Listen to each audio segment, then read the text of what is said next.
رب العالمين، والصلاة والسلام على أشرف الأنبياء وإمام المرسلين نبينا محمد وعلى آله وصحبه ومن سن بسنته إلى يوم الدين. أما بعد، يسرني أن نستقبل في رحاب الكلية ضيفا من ضيوفها على سيد أحمد العمري المدني حفظه الله تعالى.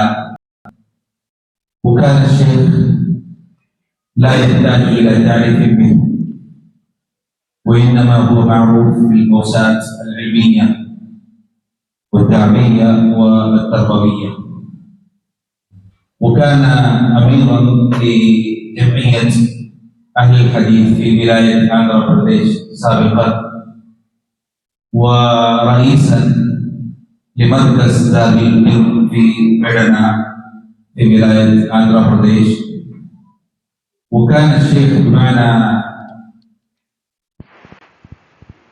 أنهى دراسته الابتدائية والعالمية والفضيلة في جامعة دار السلام في الرباط، ثم انتقل للدراسات العليا في الجامعة الإسلامية بالمدينة النبوية، وأكمل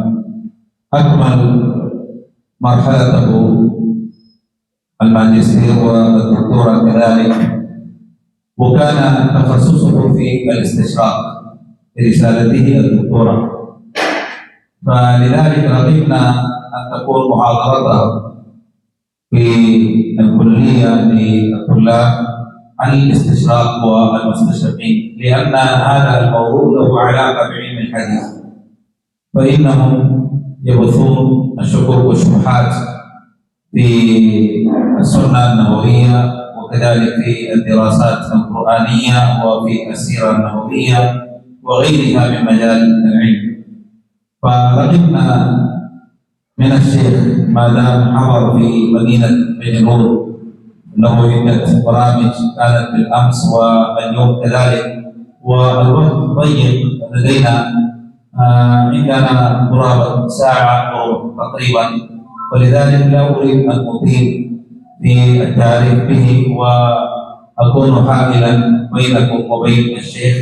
فالتمس من الشيخ حفظه الله تعالى أن يبدأ محاضرته ويفيدنا بتوجيهاته القيمة في مجال الاستشراق والمستشرقين، فليتفضل مشكورا. لا إله إلا أنت أستغفرك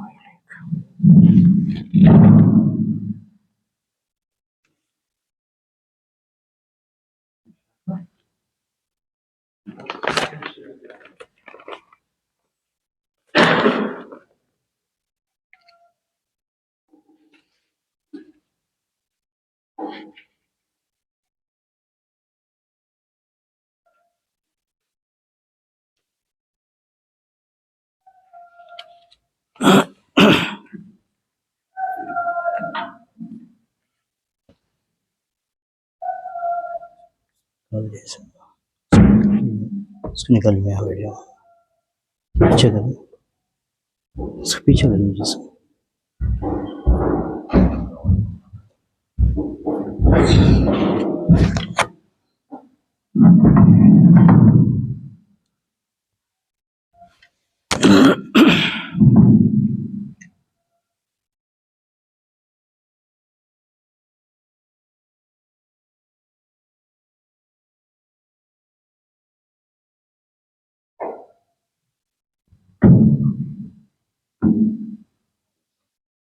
कोई संभाल लीजिए। इसका कभी कभी फ़ोन आ जाता है, मेरा फ़ोन नहीं है ये, इसको बंद कर दीजिए अगर आया तो।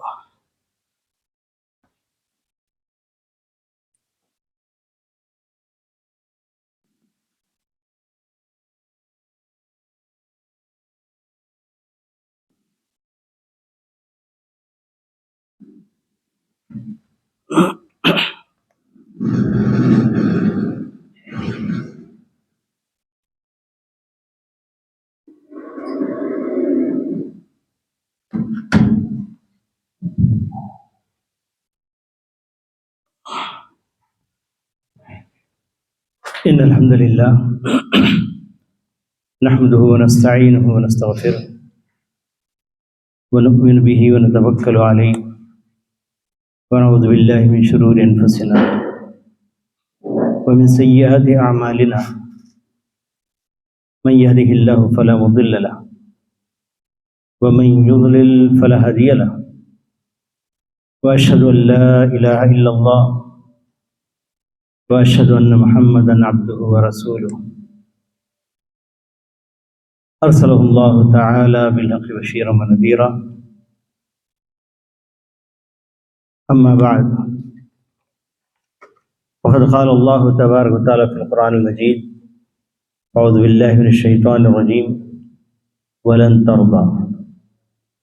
ترضى عنك اليهود ولا النصارى حتى تتبع ملتهم قل إن هدى الله هو الهدى قل اتبعت أهواءهم بعد الذي جاءك من العلم ما لك من الله من ولي ولا نصير. اليوم عندنا موضوع الاستشراق والمستشرقين. كما بين الشيخ حفظه الله أن الاستشراق هي دراسة أكاديمية قامت عداء للإسلام والمسلمين. وفي البداية كانت النزاع بين الشرق والغرب، وكانت هذا النزاع لأجل المال، لأجل الثروات، لأجل الثقافة. ولكن لما قام الإسلام وانتشر وتصدوا للإسلام، لأن صار عندهم أكبر عدو هو الإسلام. وفي البداية ما كان هكذا، لأن الله عز وجل قد منح للشرق من ثروات ومن مسائل المعيشة بكثرة الحمد لله. ونحن في هذه البلاد بلاد الشرقية، لأن النزاع بين البلاد الشرقية والغربية. الغرب الله حرمهم عن الثروات المالية، حتى وسائل المعيشة ما عندهم، وهم كانوا بحاجة إلى الشرق ليعيشوا عيشة في هذه الدنيا.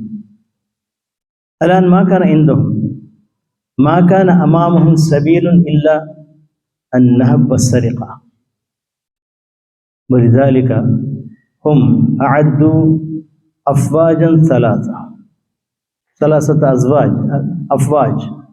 فوج اسمه المستشرقون، والثاني اسمه المنصرون، والثالث اسمه المعتمرون.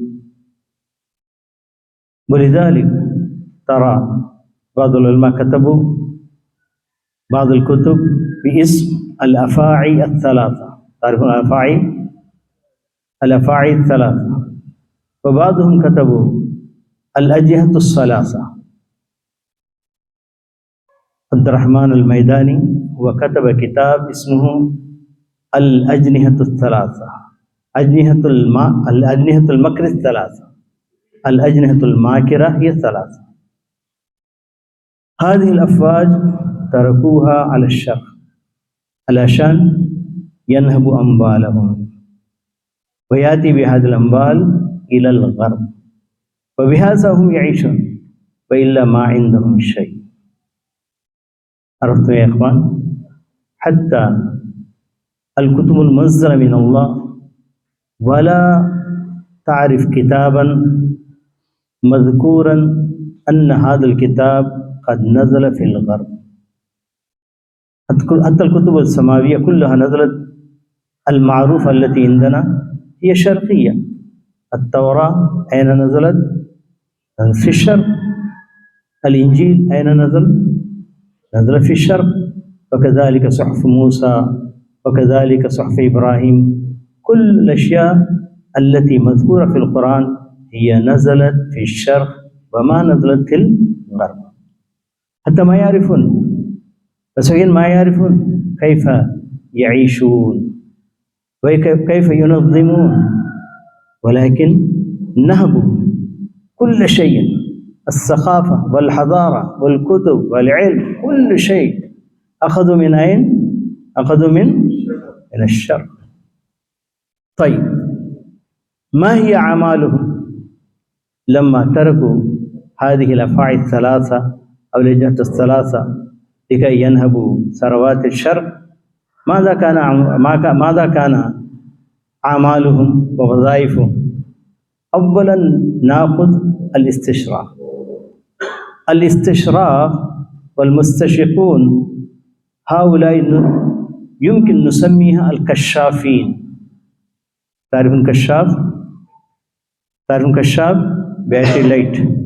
تعرفون إذا كان شيء بعيدا منك ولكن تستطيع أن تعرف بهذا الكشاف أن هناك شيئا. عرفتم؟ إذن هؤلاء الكشافين جاءوا كسياحين إلى بلادنا، كسياحين إلى بلادنا. هم بحثوا عن الإمكانيات والثروات والأموال، لأن الشرق غني، إن الشرق غني بهذه الثروات، ولذلك جاءوا إلى الهند، وكذلك جاءوا إلى الصين، جاءوا إلى بلاد الشرق، جاءوا إلى بلاد العرب.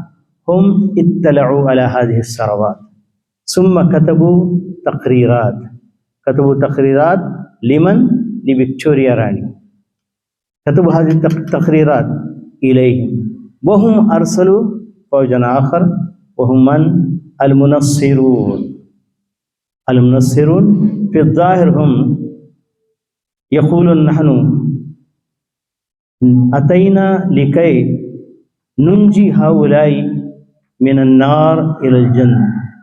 هذا كذب، وهم أنفسهم لا يؤمنون بهذا الدين النصراني، ما عندهم إيمان بهذا الدين. هم جعلوا هذا الدين عالميا، مع أن هذا الدين ليس عالمي. هل النصرانية عالمية؟ لا، رسولا إلى بني إسرائيل. الله عز وجل أرسل عيسى عليه الصلاة والسلام رسولا إلى بني إسرائيل، أليس كذلك؟ إذن ما كان عالميا. هم أنفسهم جعلوا عالميا لكي يقابلوا بهذا الدين الإسلام. الإسلام عالمي، وما أرسلناك إلا كافة للناس وما أرسلناك إلا رحمة للعالمين. الإسلام هو الدين العالمي، ولذلك يقابل هذا الدين هم حولوا هذا الدين المحلي إلى العالم. عرفتم؟ أنفسهم يئسوا من هذا الدين، ولذلك هم أنفسهم ما يعتنقون هذا الدين، ما يؤمنون بهذا الدين. أنا لما ذهبت إلى بريطانيا رأيت هناك الكنائس عرضت للبيع، هذه الكنيسة للبيع، هذه الكنيسة للبيع، هذه الكنيسة للبيع. ما يريد الكنائس، ما يريد أن يذهبوا إلى هذه الكنائس ويعبدوا عيسى ويعبدوا مريم، ما يريدون هذا. حتى عندهم الكنائس الجبالة. تعرف الكنائس الجبالة؟ يكون عربة وعليها كنيسة، ويأتي هذه الكنيسة أمام دكانك وأمام بيتك، وأنت تقدم له النذور والأشياء التي يريد أن يقدم لمعبودهم، ولكن مع ذلك هم ما يعبدون. يقولون نحن ما نذهب إلى الكنيسة إلا مرتين لما يتزوج. هؤلاء المتدينون، ليس كلهم متدينون. المتدين يذهب إلى الكنيسة مرة لما يتزوج، ومرة لما يموت. لما يموت يؤخذ جثته إلى كنيسة، هذا هو زيارة الكنيسة، وإلا ما يذهب. ولذلك هم أزالوا تعرفون إحصائيات؟ يكون هناك استمارة للإحصائيات، وهذه الاستمارة يسألك أو تسألك عن جنسيتك وعن ديانتك وعن حالتك الاجتماعية، كل شيء. ولكن هم أزالوا الديانة من استمارة. لماذا؟ هم ما يقولون أنا نصراني، سجلوا عن ديني أنني نصراني، ما يريدون هذا. ولكن المسلمون يفتخرون أن يستكتبوا على هذه الاستمارة أنني مسلم، لأن خافوا. إذن المسلمين كلهم يملؤون هذه الاستمارات أنهم مسلمون، أما النصارى ما يملؤون. إذن يكثر عدد المسلمين ويقل عدد النصارى. عرفت يا مشايخ؟ أزالوا هذا. ولذلك هم ما يؤمنون بهذه النصرانية، إنما جعلوا هذا الدين لماذا؟ واسطة لكي يجعلوا أصحاب الشرق، لكي يجعلوا الشرقيين تابعا لهم،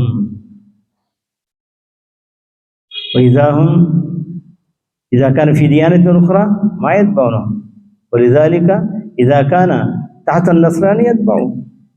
ولذلك أخذوا كل شيء من الشرق وغيروه وحولوه على ما يشاءون، ثم يصدرون من بلادهم إلى الشرق. المثال مثلا عندنا الشاي، أوراق الشاي تعرفون؟ أوراق الشاي يأخذون من أين هؤلاء؟ من الهند، يأخذون من الهند ويأخذون إلى بلادهم، ثم يحبلونه ويجعلونه في علبة يكتبون عليه ليبتون تي، ثم يأتي هذا إلى الشرق، الناس يشترون ويستعملون بأسعار غالية عالية. عرفت يا مشايخ؟ وهكذا حولوا كل شيء، حتى كتب الدين. التوراة من أين أخذوا؟ من الشرق. والإنجيل من أين أخذوا؟ من الشرق. هم أخذوا هذين الكتابين ثم حولوهما على ما يشاءون، ثم سموها الكتاب المقدس أو بايبل، ثم أرسلوا إلى الشرق.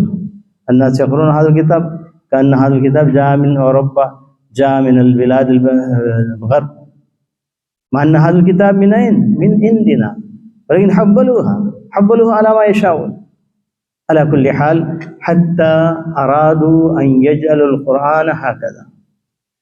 لما سيطروا على الهند، الشيخ عبد الحق الدهلوي رحمه الله قد كتب في مقدمة كتابه ترجمة القرآن، كتب أنهم لما سيطروا على الهند، الإنجليز لما سيطروا على الهند سيطر على جميع المطابع، مطابع الكتب، سيطر على المطابع، ثم بدأوا يشترون المصاحف من المسلمين بأسعار عالية. هم أرادوا إذا انتهت المصاحف كلها من أيدي المسلمين، هم أرادوا أن يتبعوا قرآنا جديدا كما تبعوا بايبل كتاب المقدس، هكذا أرادوا أن يتبعوا كتابا جديدا باسم القرآن. وهذا الكتاب ما يكون كقرآن. حاولوا هذا، ولكن من أين هذا لهؤلاء؟ لأن الله عز وجل قال إنا نحن نزلنا الذكر وإنا له لحافظون. هم أخذوا كتبهم مصاحفهم التي كانت بأيدي المسلمين، ولكن كيف يأخذون القرآن الذي في قلوبهم؟ واستطاعوا. طيب، على كل حال انتبهوا إلى هذا. كان النزاع بين الشرق والغرب في أي شيء؟ في الثروات في البداية. ثم بعد ذلك لما طلع هذا الدين، دين الإسلام، وسيطر على جميع العالم، وأرادوا أن يجعلوا هذا الدين تابعا لهم. ولذلك عندهم بعض الوسائل، بهذه الوسائل هم جعلوا الإسلام، أرادوا أن يجعلوا الإسلام تابعا لهم. عندهم بعثات طلابية، بعثات الطلابية، هم يأخذون الطلاب من هنا من الشرق. في جامعاتهم هناك أقسام الشريعة، أقسام الحديث، وأقسام القرآن، وأقسام في بلادهم، يعني بعضهم تخصصوا في العلوم الإسلامية، بعض المستشرقين تخصصوا في العلوم الإسلامية وفتحوا أقساما في جامعاتهم. ثم يأخذون الطلاب إلى الشرق، واحد يأخذ دكتوراه، واحد يأخذ ماجستير ويكتب. ومن أين يأخذ هذا من العلم؟ العلم يأخذ المستشرق. المستشرق يؤتي الشبهات، وبهذه الشبهات هو يأتي ويرجع إلى الشرق، ثم يجعل هذه الشبهات في أوساط المسلمين ويخرب دينهم. عرفتم؟ هذا شيء واحد. وكذلك عندهم تقرير مناهج التعليمية. ميكالي واحد مستشرق هو الذي قرر مناهج تعليمية في الهند، ومستشرق. لما قرر هذه المناهج هو كتب أنني أقرر هذه المناهج، إذا قرأ هذه المناهج طالب يكون تابعا للغرب، وذلك تأليف كتب بعدة مجالات. كتب أحيانا يكتبون في الحديث، تعرفون فينسينج مستشرق معروف، تعرفون ماذا كتب في الحديث؟ هو كتب كتاب في كنوز السنة، مفتاح كنوز السنة، فينسينج كتب. وهو نفسه كان رئيسا للمستشرقين الذين أعدوا كتاب موجب مفارقة ألفاظ الحديث. فينسينج تعلم اللغة العربية في البداية، ثم بدأ يكتب مع 50 مستشرقا وجلس. هم كتبوا هذا الكتاب. هم لماذا كتبوا هذا الكتاب؟ لكي يبحثوا في الحديث حتى يأخذوا منه الشبهات. جول زيهر هذا مستشرق يهودي، وجاء إلى بلاد المسلمين وجمع الكتب الدينية الإسلامية، ثم جلس هذه الكتب 30 سنة هم يأخذ شبهات. ثم في الأخير كتب كتابا، ترجم هذا الكتاب إلى اللغة العربية باسم العقيدة والشريعة. وهذا الكتاب العقيدة والشريعة، وهذا الكتاب صار انسايكلوبيديا في جامعاتهم وفي مكتباتهم. الآن إذا أراد شخص أن يرجع إلى أن يعرف أن يتعرف على الإسلام، يرجع إلى هذا الكتاب. وهذا الكتاب كلها شبهات، مليئة بالشبهات. عرفت يا مشايخ؟ مليئة بالشبهات. هو يكتب مثلا في العقيدة والشريعة، هو يكتب أنه كان هناك تيارين في المسلمين، تيار شيخ الإسلام ابن تيمية وتيار الشيخ محمد الغزالي، الإمام الغزالي، تيارين. وكان التيار الشيخ الإسلام ابن تيمية، وإن كان هذا التيار على الوثائق القديمة، يريد الوثائق القديمة هو الأحاديث الصحيحة. هو كتب كتبا معتمدا على الوثائق القديمة. مع ذلك عوام الناس لم يتفقوا على هذا التيار، إنما اتفقوا على من؟ على تيار محمد الغزالي، الإمام الغزالي. ولذلك يقول الذين اتبعوا إلى الإمام الغزالي هم أهل السنة والجماعة. أما هؤلاء الذين اتبعوا شيخ الإسلام ابن تيمية، هؤلاء خوارج هذا الزمان. عرفت؟ خوارج هذا الزمان. وعلى أهل السنة والجماعة أن يحاربوا على من؟ على هؤلاء الخوارج، كما حارب المسلمون في بداية الإسلام. هكذا يكتب. ويكتب جولزيهر في العقيدة والشريعة أن هناك قنابل تعرفون قنابل العلم، القنابل الذرية، إنما قنابل العلم قدسها شيخ الإسلام تيمية رحمه الله في الأرض. فجاء الشيخ محمد بن عبد الوهاب فجر قنبلة واحدة، وكذلك يأتي بعده العلماء هم يأتون ويفجرون هذه القنابل. انتبهوا، هم مجتهدون، المستشرقون مجتهدون لأجل العداء بالإسلام والمسلمين، وهم ليسوا على الحق. أنتم تعرفون نحن كم نجتهد للدفاع عن الإسلام، كم نجتهد للدفاع عن الحق، وهم يجتهدون للدفاع عن الباطل، يعملون لحساب بلادهم بس. هم لا يريدون الآخرة، إنما يريدون الدنيا، هم يريدون زهرة هذه الدنيا فقط. هم يجاهدون يجتهدون.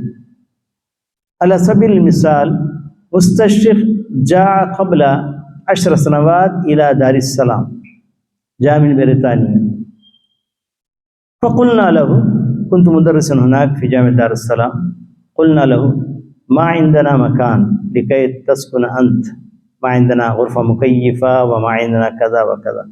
ماذا قال تعرف؟ أنا لا أريد غرفة ولا أريد غرفة مكيفة، إنما أستطيع أن أعيش تحت هذه الشجرة، شجرة النارجل، افرشوا لنا حصير، أنا أسكن هنا وأكون معكم وأجلس معكم. ثم سكن في جامعة دار السلام، وكان غرفته جنب غرفتي، يخرج من الغرفة ويتجول في المدن والمكتبات والجامعات والمدارس، يأتي في الليل يكتب التقرير، طوال الليل يكتب التقرير عن هذه البلاد وعن هذه الأوضاع، ثم يرسل إلى البريطانية، وهكذا. طيب، كيف جاءوا؟ ما هو الاستشراق؟ من أين بدأ؟ إن شاء الله ندرس هذه الأشياء.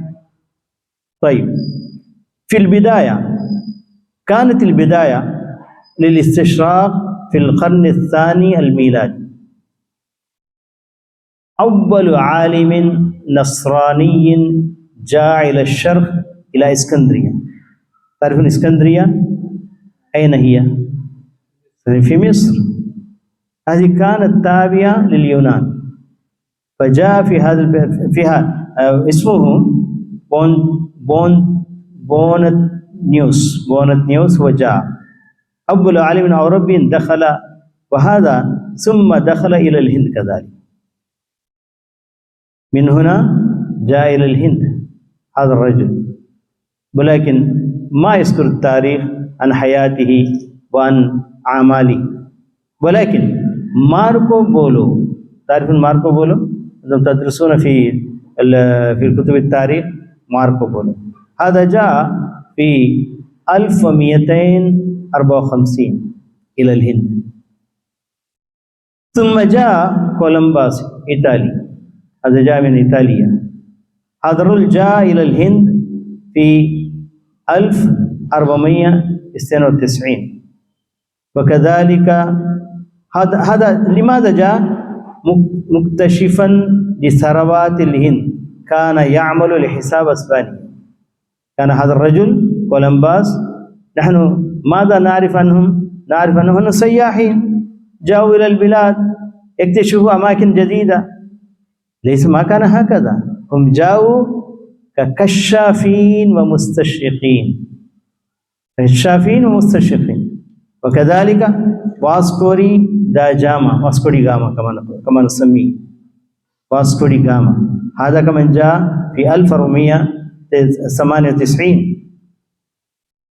واسكوري غاما لما جاء وأرسل منها معلومات، أرسلت بريطانيا 1200 جندي إلى ساحل كاليكت وسكن.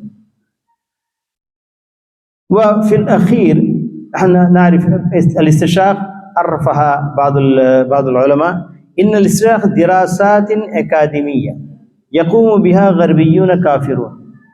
أرسل مشايخ للإسلام والمسلمين من شتى الجوانب، هم يدرسون عقيدة وشريعة وثقافة وكذلك تاريخا ونظما وثروات وإمكانيات بهدف تشفيه الإسلام، بهدف تشفيه الإسلام. في البداية ما كان تشفيها، في البداية كان هدفهم أن يكتسبوا أو أن يجمعوا هذه الثروات ويرسلوا إلى بلادهم لكي يعيشوا، ولكن لما انتشر الإسلام هم أصبحوا أعداء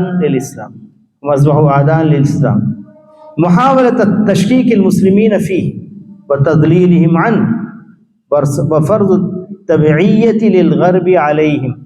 هذا أهم هدف هؤلاء الهدف. ما هو الهدف؟ الهدف الأول الأساسي عندهم فرض التبعية للغرب، أن يصبح الشرق تابعا للغرب. طيب، أول مستشرق جاء بكل الوسائل إلى الهند هو اسمه ويليام جونز. هذا اسمه ويليام جونز. يكتب أربري هو كمان مستشرق، كتب عن المستشرقين. هو يكتب عن ويليام جونز هو أول مستشرق جاء إلى الهند، كان عنده كل الوسائل، كان يعرف لغة سنسكريتية وكان يعرف اللغة الفارسية واللغة العربية، 3 لغات، لغة سنسكريتية، لغة فارسية، لغة عربية، يعرف 3 لغات. لما جاء ويليام جونز جاء إلى كلكتة وبدأ حياته. سبحان الله لهؤلاء، شوفوا جهودهم كيف. جاء إلى كلكتة، لم يجد أي مكان، الناس يرفضونه، وجلس جنب الشارع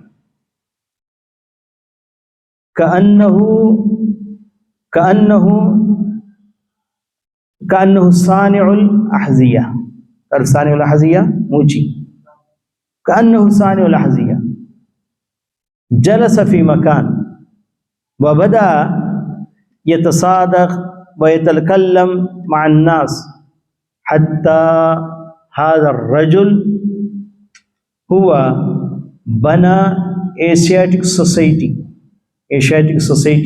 هذا كان تابعا للرايل سوسايتي في بريطانيا،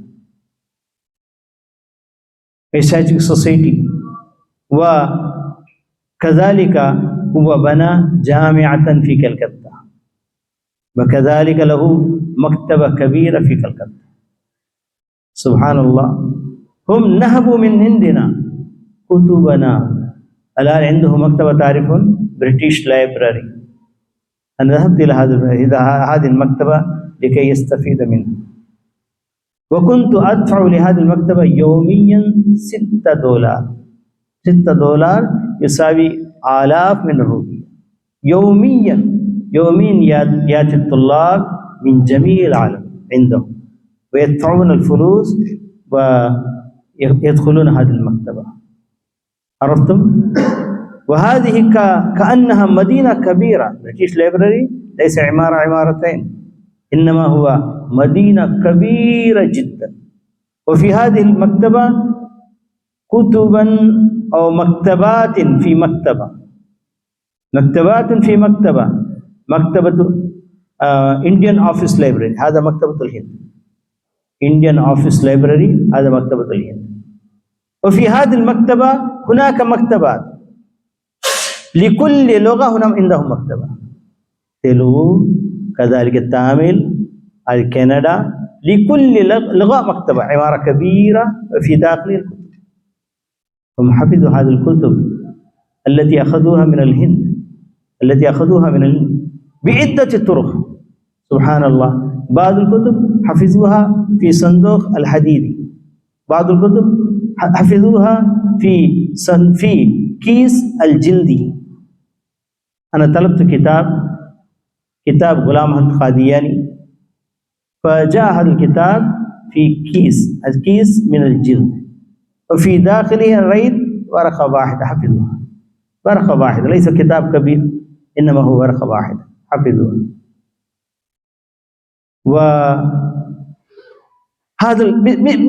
هكذا هم حفظوا ثروات الدنيا والكتب والعلم، سبحان الله. طيب، على كل حال ويليام جونز هذا أول مستشرق كمستشرق، عنده عدة لغات، عنده درس المجتمعات الشرقية، وكتب كتابات، ومن هنا بدأت تجارة الإنجليز. عرفت يا مشايخ؟ وكذلك كما قلت اعتبره أربري المؤسس، أربري اعتبره لهذا ويليام جونز المؤسس غير متنازع للاستشراق بالهند، هذا ويليام جونز.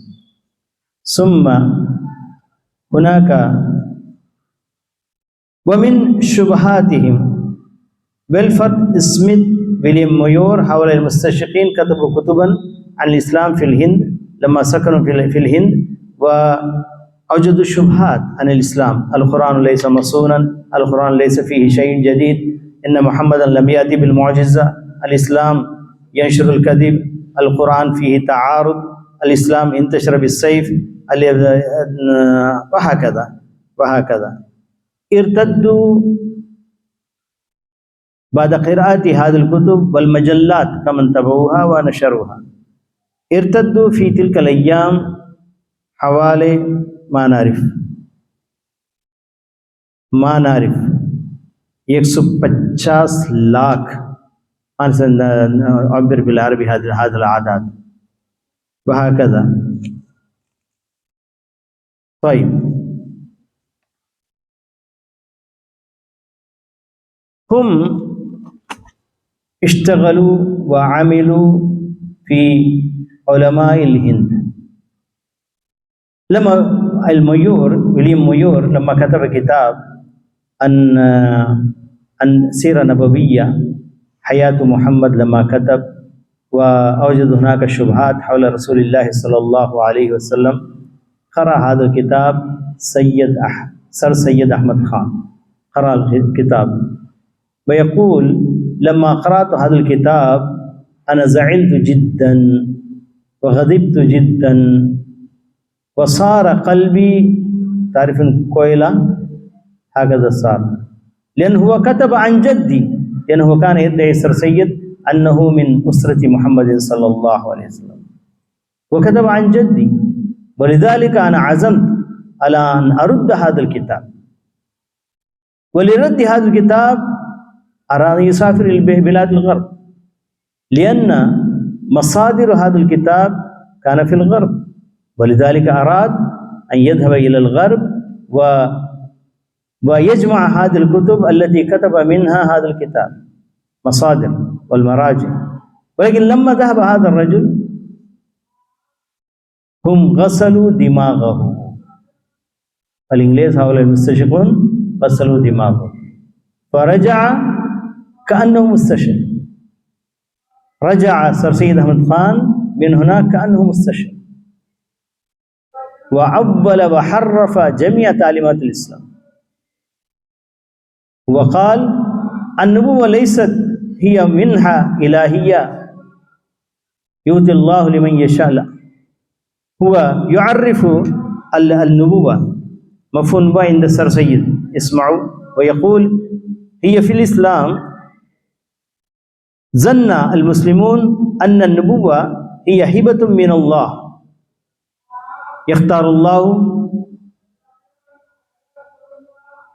ولكن هو قال ليس منها إلهية، إنما هي منها، ليس منها، إنما هي شيء مكتسب، شيء فطري، يقول هو شيء فطري. النبي هو نبي سواء في بطن أمه أو خرج إلى الدنيا، هو نبي. عنده الإنسان يكون نبيا في فن من الفنون، يقول الشاعر: إذا تبرع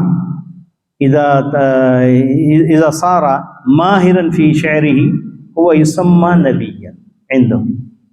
وكذلك الحداد إذا كان في فنه ماهرا يسمى هو نبيا في الحدادة. عرفتم؟ هكذا كان يظن من سر سيد أحمد خان. فيقول أن الوحي ليس شيء خارجي، إنما يخرج من فؤاد محمد ثم يرتفع ثم ينزل على قلبه.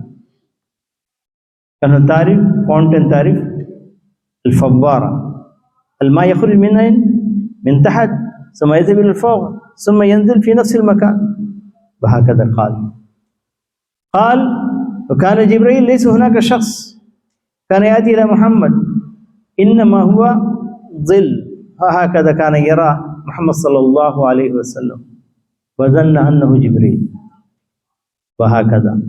وهذا الكلام قاله المستشرقون في كتبهم، ونفس الكتاب ينقل الجن ليس هناك مخلوق مستقل، إنما هم الناس الذين يسكنون في الجبال. حتى علامة إقبال تأثر من هؤلاء المستشرقين لما ذهب إلى أوروبا، فقال ليس هناك شيء خارج، لا النبوة ولا الوحي ولا شيء. يقول من؟ إقبال، علامة إقبال الشاعر الإسلامي كما تسمون أنتم. يقول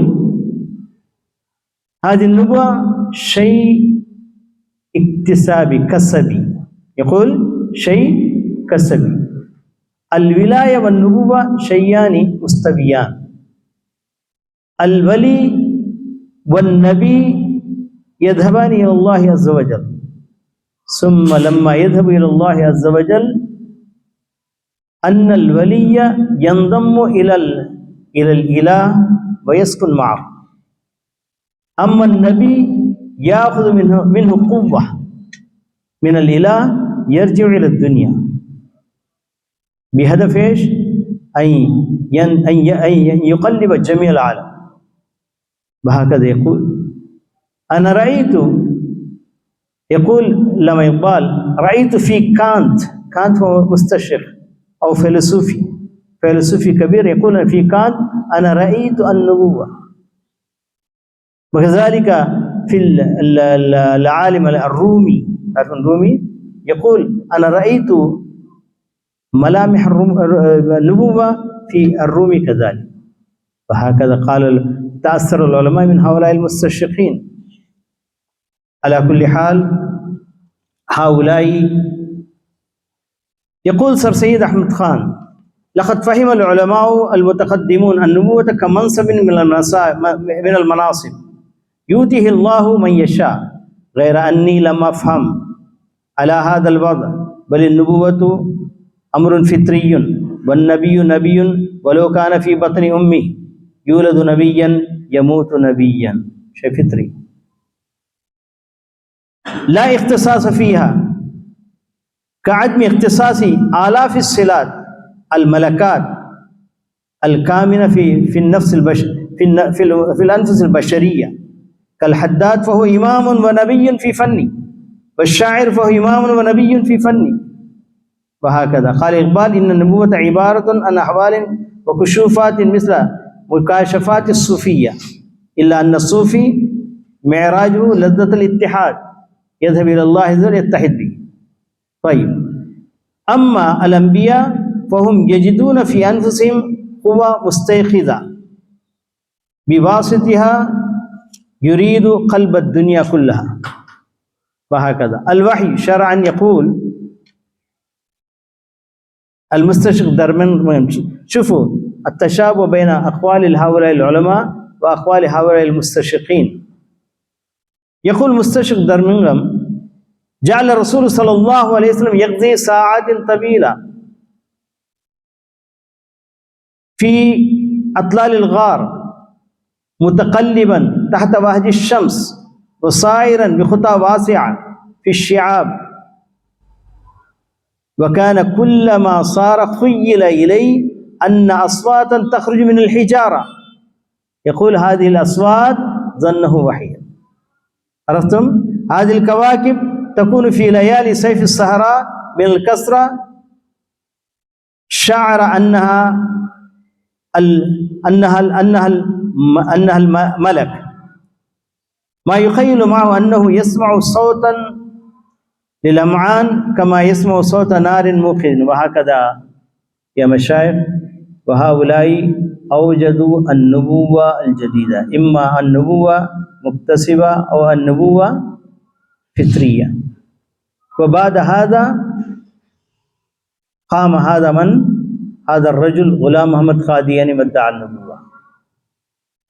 إذا كان النبوة كسبي أنا أحاول أن أكتسب النبوة، إذا كان فطري في داخلي النبوة موجودة، إذن حاول مدعي النبوة من؟ غلام محمد قادياني.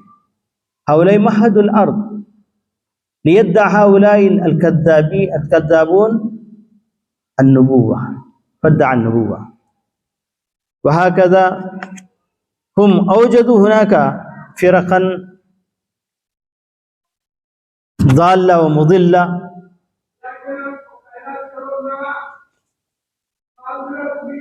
على كل حال، إن الاستشراق دراسات أكاديمية يقوم بها الغربيون الكافرون من أهل الكتاب بوجه خاص للإسلام والمسلمين من شتى الجوانب كما قلت لكم.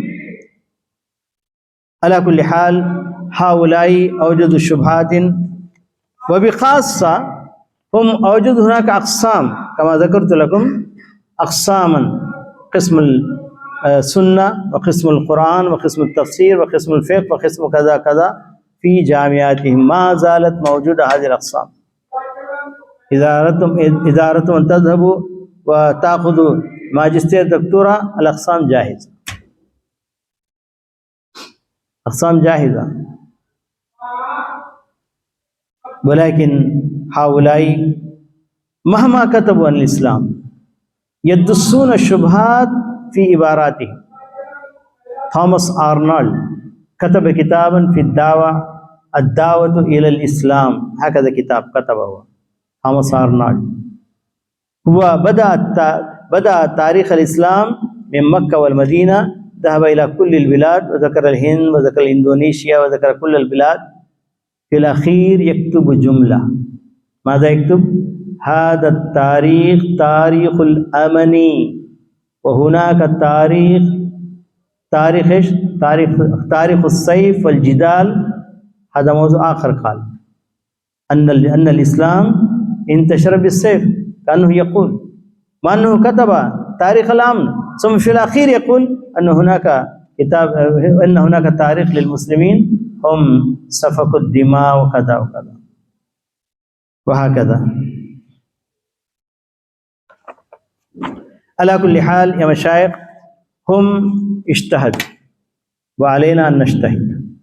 هؤلاء المستشرقين اجتهدوا لكي يولدوا الشبهات وينشروا الشبهات بين المسلمين، وعلينا أن نجتهد في الدفاع عن الإسلام. الشبهات الآن هؤلاء المستشرقين يأتون كالسفراء. هؤلاء المستشرقون يأتون كالسفراء. شخص دبليو هانتر، هذا كان مستشرق كبير، كان واليا على لكنو وما حوله من البلاد، لأن الإنجليز لما سيطر الهند هو أمر لهذا هانتر هذا لكي يتجول في قرى ومدن الهند ويكتب التقرير عن هؤلاء. فتجول في القرى والمدن وكتب عن كل فرقة من فرق الإسلامية في الهند، وكتب عنا أي عن أهل الحديث. ماذا كتب؟ تعرف؟ هو كتب في مقدمة هذا الكتاب किताबुहु आवर इंडियन मुस्लिम्स, هكذا किताबुहु हमारे हिंदुस्तानी मुसलमान, هذا الاسم ترجم إلى الأردن. يكتب هذا إذا ما عرف الملكة فيكتوريا البلاد التي تابعة لها يكون هناك خطر كبير. وقال أنا تجولت، هو كأنه غير نفسه جعل نفسه كمسلم ثم تجول البلاد.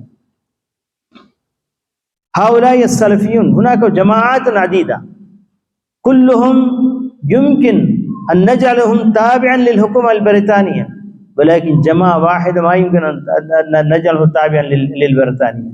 من هؤلاء؟ هؤلاء أهل الحديث. وماذا فيهم؟ يقول فيهم ايش اسمه حماس للجهاد، هم يريدون أن يجاهدوا. والشيء الثاني عندهم حب للسنة، علينا أن نجعلهم بعيدا عن السنة وننزع منهم حب الجهاد ننجح. ثم يكتب وأن أهل الحديث داعية من أهل الحديث كيف يكون، ويصف وصفا دقيقا. يقول هو يلبس لباسا إزاره إلى نصف الساق، هذا السلفي داعية سلفي. ويكون في أذنه مسواك، ثم يركب حمارا ويذهب إلى قرية من القرى، ويذهب هناك وينادي بصوت ويقول वो अल्लाह वालो वो अल्लाह वालो. ثم إذا اجتمع الناس يقول قال الله قال الرسول ثم يذهب. يقول هؤلاء دعاة من؟ أهل الحديث. من يكتب هذا؟ W. هنتر يكتب في كتابه. هؤلاء دعاة نحن نستطيع أن نجعل كل المسلمين تحت ولايتكم تحت سيطرتكم إلا هؤلاء. ولكن يكتب عمن يش عن الفرق الأخرى. يكتب عن أحمد رضا خان بریلوی، يقول هذا أول شخص قد أعلن الحرية في الإسلام. الحرية يعني شيء عن التعليمات المحمدية، تحرر عن هذه التعليمات، ولذلك جعلوه بطل من الأبطال وكتبوا عنه كتابات. هم اختاروا ثلاثة أحمد رضا خان بریلوی، أحمد سر سید أحمد خان، وأحمد غلام أحمد قادیانی. اختاروا ثلاثة أحمد. هم جعلوا البريلوية مساويا للنصرانية. هم حاولوا ايش؟ ديانة هندوسية، ديانة الإسلام يكون مساويا ليش؟ للديانة النصرانية. ولذلك هو يكتب عن عن البريلوية وعن النصرانية المقارنة بينهما. كما أن النصارى يؤمنون بعيسى أنه ابن الله، وكذلك يؤمن هؤلاء البريلوية أن محمد هو الله، वही जो मुस्तवी अर्श था उतर पड़ा मदीने में खुदा बनकर. ثم يقول هؤلاء يرتكبون المعاصي من؟ هؤلاء النصارى. ثم يذهب إلى إيش؟ إلى هذا كراس هذا إيش اسمه، ويقومون أمام هذا ثم يعترفون معاصيهم يغفر لهم. وكذلك على المسلمين أن يذهبوا إلى قبر الرسول صلى الله عليه وسلم ويعترفوا معاصيهم يغفر لهم. هؤلاء يحتفلون كريسماس، وكذلك هؤلاء البريلوية يحتفلون ايش؟ ميلاد النبي، وهكذا. وكذلك هم حاولوا شيء آخر بغلام أحمد قادياني، أن هناك نبوة في العرب.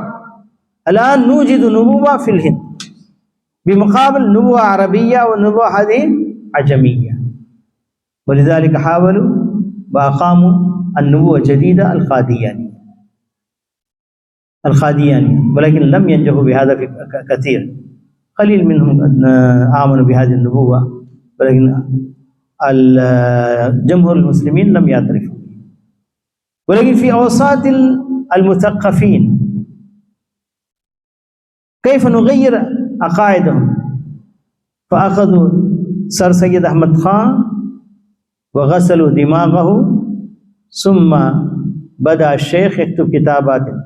تهذيب الأخلاق هذا مجلة منتشرة في جميع الهند في تلك الأيام، كتب كتابات سر سيد أحمد خان.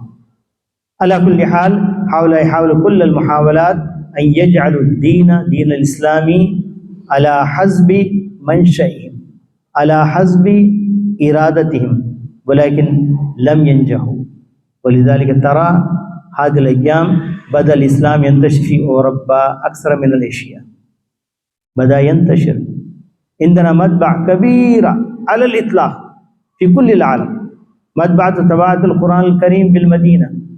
هؤلاء يطبعون الكتب في عدة لغات، بل في جميع لغات العالم، ولكن أكثر ما يطبعون في اللغة الإنجليزية ويرسلون إلى بلاد أوروبا. مع ذلك لم يستطيعون أن يتموا طلباتهم. وهكذا الآن هم يقرؤون القرآن. إن شاء الله يتحول العالم إلى الإسلام، ولكن بشرط أن نجتهد في هذا ويكون لنا حظا في هذا. نحاول أن نكون دعاة وأن نكون مجتهدين في هذا المجال، كما أن المستشرقين يجتهدون في الباطل ونحن نجتهد لأجل الحق. على كل حال في الأخير نرجو الله عز وجل أن يوفقنا لما يحب ويرضى، ويجعلنا دعاة مهتدين وهادين. هذا وصلى الله على نبينا محمد وعلى آله وصحبه أجمعين.